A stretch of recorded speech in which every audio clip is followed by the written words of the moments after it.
You see, your point of view is as a result of your point. Your point is where you are, and your point will determine your view. So why someone is saying 9, at your own point you are saying 6, and the best thing is not to argue with the person that is saying 9 that they are wrong, because what you are saying is 6. We might be doing the same thing, we might be looking at the same thing, but the view might be different. Someone is doing the same business you are doing, someone is living in front of your compound. If someone is approaching your house, the person is going to see the back view of that person, while you are going to see the front view of the person, but you are looking at the same person. So the next time you're having a different opinion from someone, why don't you not see it from the perspective of fighting them? Why don't you try to look at it from their view? Why don't you ask them questions? Why did you say that? From what angle are you looking at it from? First, understand that there are more views, or there are more ways than just only your own view of looking at things. And this point of view can be applied to almost anything, from what you know about religion, from what you know about God, from what you know about people, from what you know about school, from what you know about country, from what you know about anything at all. All that you know is not all that there is into that thing, no matter what it is. What you know is what you know. There are other things that are actually true about what you know that you don't know. And another thing to it is this: the fact that you are doing the same thing that someone else is doing, and then the person is getting a different result, or better result than your own, does not mean that they have skeletons in their cupboard. Not necessarily. It may just be that they know something that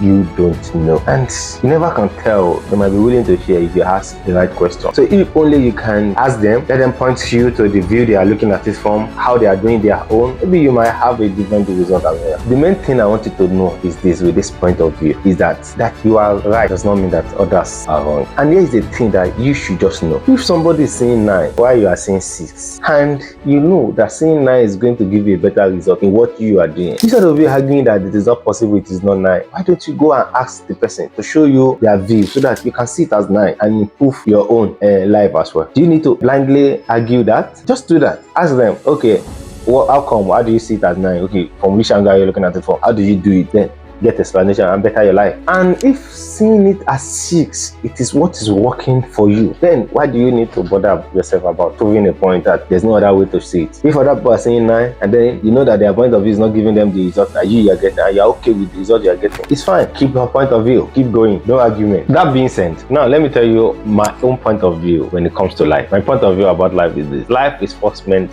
to be understood before it can be lived effectively. Of course, I didn't expect you to agree with my point of view, and I'm not going to disagree with that. But is that working for me? Would I want to keep it to myself like that, trying to know more about life, then so that it can give me an advantage to live my life effectively? Of course, I want to live like that. I want to know more about life, then live my life effectively, just the way I will buy a gadget and study the manual, buy my electronics and study the manual, and then buy my phone and watch some video on YouTube. So that some people buy their gadgets, they don't bother to open the manual. Why? Because they don't care. They believe they will figure it out one way or the other. But someone like us now, we come to understand that, okay, for you to have a better use of anything, you have to study the manual. You have to study life. When you study life, you get a better use of it. You tend to be more conscious of certain things or another. When you study life, it helps you to be more intentional. It helps you to live intentionally. Not that you don't make mistakes. You make mistakes, but you know where your mistakes are from. You know what you need to work on your character. You know the instrument that you need to use. So if you are like me, that you want to know more about life, this is what we're talking about now. It's still part of understanding life. Life is what's meant to be understood before it can be lived effectively. It's because of people like you that I actually put a book together, and I titled it "If Life is a Journey, the Safety Rules for Life Journey." So the link is going to be in this video. Just click it and buy the book, read the books, and